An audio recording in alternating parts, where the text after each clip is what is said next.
I'm very happy to comment that the society, humanity, Earth, and the situation Earth is now, compared to where it was a few months, maybe a year ago, is a very, very different space. There's a huge heightened awakening happening, and everyone is present to the fact that they are awakening. There's a lot of light. There's a lot of tuned in people starting to live their purpose, requesting that they want to live their purpose. And there's a huge shift in the world that is going to make it a global shift. Certain countries are not partaking in the shift. Particularly China is really destructive in the world, and it's almost like the toxicity is centralized in it and its views, and almost like the using the traditional way of enlightenment, which is not how a global enlightenment happens, to try and control the masses. The world is in a very productive state at the moment, where people are wanting to help each other, wanting to aid society, wanting to heal others and themselves, which has created a beautiful new aura. And the aura that the Earth at the moment is creating is this beautiful light yellow. And I associate that with solar plexus as well. So when I see the Earth right now, I see it as a soft lemony yellow, like a little shiny ball. And it's got to do with soul purpose. People are suddenly requesting and getting the information saying, what is my purpose and how can I live it? And people are now being awakened to, all over the world, doing different stuff. Each person who's already awake and in their process and in their purpose, including myself, and there are many others like me, who are suddenly using their professions to get that through. So whether it's through being a teacher or a chiropractor or an accountant or whatever it is using their natural awakening process and being a teacher to highlight and put everyone else in touch with their soul purpose. So it's a beautiful shift, and the process of awakening is getting stronger. So we're in a very good position. Continuation of that vibration would just involve continuation of the same thoughts.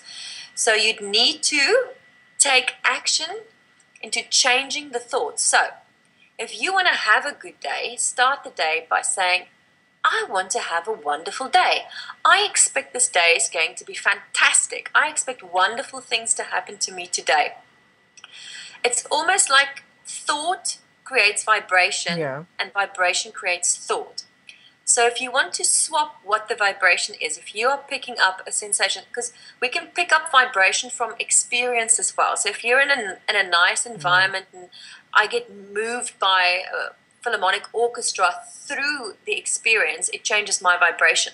But if I was sitting there thinking negative thoughts, oh, I should be doing something else, oh, this is so boring, oh, it wouldn't have affected me. So you can have a positive experience, but your thought can turn it into a negative vibration.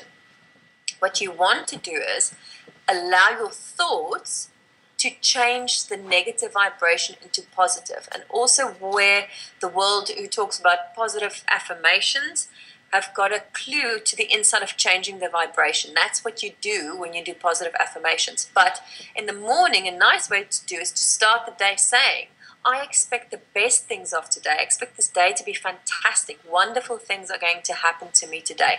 And start the day off by shifting the vibration from a negative way of thinking into something positive. And if you don't at first feel it takes a little while, is to continue through the day, even if the horrible things come, if horrible experiences come, to remember that the thought can change the experience. You can have a lovely experience and change it with a negative thought into a horrible experience, or you can have a horrible experience and change it into a positive experience through your way of thinking. Does it make sense? Yes. Okay, so there's reality. The reality is, yes, there's toxins in the environment, in your food, and the water. The best thing you can do is obviously eat healthy and do the normal stuff. But yes, of course, your positive thought can change something, because what are you sending out is that positive vibration that then encompasses wherever you are in your environment, at least in your area, because the vibration that you're sending out can travel over distance.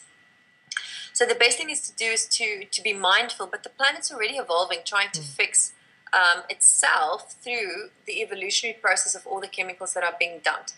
Because the awakening process is happening, people are being a lot more mindful. There's a lot more people eating organic food. There's a lot more people demanding organic food and pure food and without toxins and pure air and pure water. So the world and the evolution is demanding, the awakening is demanding that of the government, carbon footprinting, making sure that their environment is clean, but also the earth is evolving in itself.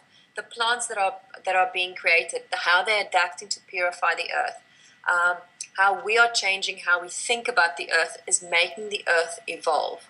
So again, your thought is changing the vibration, and yes, it's important to think positive thoughts about everything in the environment. To think good thoughts about the tree, saying, you know what, release extra beautiful oxygen and transform, because trees are such beautiful things in transforming bad things into something positive. And so in your environment, if you are having, is to have a lot of alive green plants to do the detoxifying process for you, as well as obviously doing it on a dietary level and a thought level as well. Okay. You can still change on a cellular level just by changing your thought.